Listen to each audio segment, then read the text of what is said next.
दोस्तों, अगर इस वक्त दीन इस्लाम के दुनिया के किसी सबसे बड़े मुबल्लिग का नाम लिया जाए जो अल्हम्दुलिल्लाह हयात भी हो तो बिलाशुबा डॉक्टर जाकिर नाइक पहले नंबर पर आते हैं। इससे मुताल्लिक था। डॉक्टर जाकिर नाइक ने इस इज्तिमा के दौरान अपनी जिंदगी की कहानी बताते हुए शेख अहमद दीदात के साथ साथ अपने एक और बड़े उस्ताद और दीन इस्लाम के बहुत बड़े मुबल्लिग डॉक्टर असरार अहमद का तज़किरा भी किया। डॉक्टर जाकिर नाइक ने याद करते हुए बताया कि वो डॉक्टर असरार अहमद से मुलाकात के लिए पाकिस्तान भी आए थे। डॉक्टर जाकिर नाइक ने बताया कि डॉक्टर असरार अहमद ने डॉक्टर जाकिर नाइक को 2 ऐसी नसीहतें की थी जिससे उनकी जिंदगी बदल कर रह गई। डॉक्टर जाकिर नाइक कहते हैं कि मेरी जिंदगी पर 2 ही शख्सियात ने बहुत गहरा असर छोड़ा है जिनसे मैं बहुत मुतासिर हूँ। पहले शेख अहमद दीदात और दूसरे डॉक्टर असरार अहमद हैं।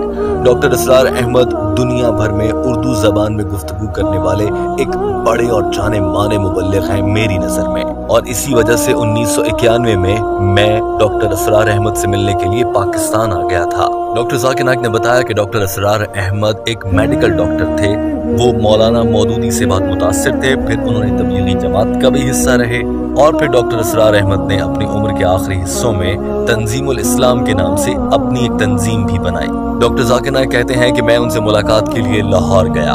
डॉक्टर असरार अहमद से मुलाकात में पहली चीज जिसने मुझे मुतासिर करके रख दिया वो उनकी सादगी थी।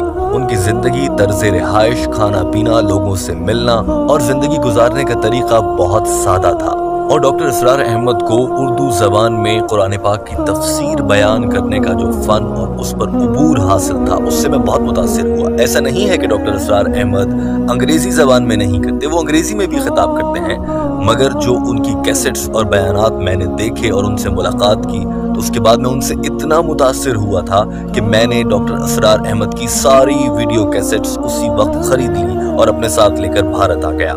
और मैंने अपनी एक वीडियो कैसेट्स की लाइब्रेरी बना रखी है, वहां पर उन्हें शामिल किया। डॉक्टर जाकिर नाइक ने कहा कि बात को मुख्तसर करते हुए आपको बताता हूं कि मैंने डॉक्टर असरार अहमद से जिंदगी में बहुत सी चीजें सीखी हैं, लेकिन 2 ऐसी बड़ी चीजें जो बहुत अहम हैं और मेरी जिंदगी पर उन्होंने बहुत गहरा असर छोड़ा है वो मैं आपके सामने बयान करता हूँ। डॉक्टर जाकिर नाइक ने कहा कि मुझे डॉक्टर असरार अहमद ने 2 बड़ी नसीहतें की। याद रखिए, डॉक्टर जाकिर नाइक जब डॉक्टर असरार अहमद से मुलाकात के लिए 1991 में लाहौर पाकिस्तान आए थे, उस वक्त डॉक्टर जाकिर नाइक बहुत बड़े और मशहूर मुबल्लिग नहीं माने जाते थे।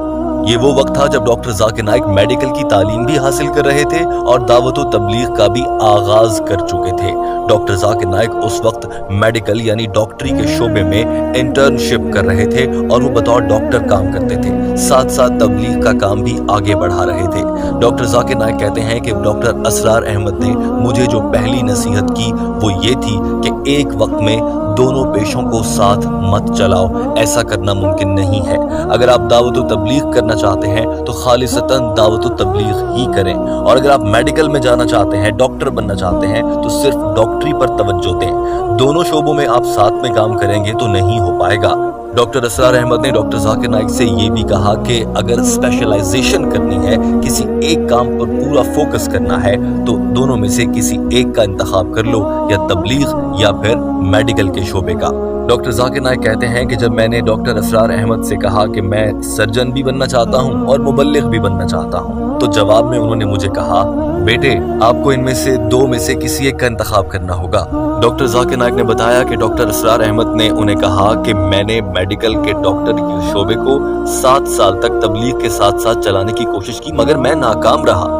डॉक्टर जाकिर नाइक ने मुस्कुराते हुए बताया कि शेख अहमद दीदात की गाइडेंस यानी कि उनकी रहनुमाई और इस शानदार मशवरे के बाद मैंने हमेशा के लिए डॉक्टरियत छोड़ दी और मैंने मेडिकल के शोबे से अलग हो गया और मैं फुल टाइम दाई बन गया और तबलीग इस्लाम करने लगा। और दोस्तों, आप खुद जानते हैं कि इस वीडियो के आगाज में भी हमने आपको बताया कि इस वक्त दुनिया में जो जिंदा और हयात इस्लाम के मुबल्लिगीन हैं उनमें से डॉक्टर जाकिर नाइक बिलाशुबा पहले नंबर पर हैं। और आज देखिए डॉक्टर जाकिर नाइक ने डॉक्टर असरार अहमद के मशवरे पर अमल करके अपनी जिंदगी को क्या से क्या बना लिया है। वो माशाअल्लाह दुनिया और आखिरत का सवाब समेट रहे हैं। डॉक्टर जाकिर नाइक ने दूसरी वो नसीहत भी बताई जो डॉक्टर असरार अहमद ने डॉक्टर जाकिर नाइक को की थी। डॉक्टर जाकिर नाइक ने कहा कि डॉक्टर असरार अहमद ने मुझे दूसरी नसीहत करते हुए वाज़ेह अल्फाज में कहा कि अगर एक कामयाब दाई और मुबल्लिग बनना चाहते हो तो अपनी जाती जिंदगी की जरूरियात को कम से कम कर दो, बहुत कम। जितनी कम हो सके। मैंने फौरन से पूछा, मुझे ऐसा क्यों करना होगा डॉक्टर असरार अहमद साहब? डॉक्टर असरार अहमद ने जवाब में कहा कि अगर आप महीने के अपने तमाम तर अखराजात को बहुत कम, बिल्कुल कम सतह पर ले आएंगे तो आप सच को खुले दिल से और आजादी के साथ बोल सकेंगे। आपको किसी और पर इन्हसार नहीं करना पड़ेगा जो हर महीने बाद आपको पैसे देता हो, एक तनख्वाह देता हो। डॉक्टर जाकिर नाइक ने कहा कि इस नसीहत पर वो खुद भी अमल कर रहे थे। मैंने उनका इंस्टीट्यूशन देखा, एक अजीम शान इदारा, इतने बड़ी सतह पर काम हो रहा है, लेकिन उनकी जिंदगी इंतहाई सादा थी और हकीकी जिंदगी और अपनी रिहाइश में वो बहुत सादगी से रह रहे थे। यानी कि उन्होंने भी अपने अखराजात और अपनी जरूरियात को बहुत कम कर रखा था। डॉक्टर जाकिर नाइक ने डॉक्टर असरार अहमद को दुआ दी और याद करते हुए कहा कि अल्लाह उस शख्स को जन्नत में जगह अता फरमाए। और मैं आपको बताना चाहता हूँ कि अपनी जाती जरूरियात को कम रखकर दावत और तबलीग करने से मैं अब आजाद हूँ और मैं जो चाहूँ डंके की चोट पर सच और दीन हक की बात कर सकता हूँ, क्योंकि मुझे ये खतरा नहीं है कि कहीं से मेरे पैसे आना बंद हो जाएंगे। डॉक्टर जाकिर नाइक ने अपने अल्फाज में कहा कि मैं समझता हूँ कि मैंने जो डॉक्टर असरार अहमद की इस दूसरी नसीहत पर भी अमल किया और अपनी जाती जरूरियात को कम से कम कर दिया, माहाना अखराजात को कम से कम कर दिया, मुझे लगता है कि आज मैं जो कुछ भी हूँ ये मेरे इसी फैसले की वजह से हूँ। दोस्तों, डॉक्टर जाकिर नाइक को की गई डॉक्टर असरार की ये 2 नसीहतें आपने जानी। आप इस पूरी बात और तबसरे पर क्या कमेंट करना चाहेंगे? इस वीडियो पर जरूर कमेंट कीजिए ताकि आपकी राय भी सामने आए।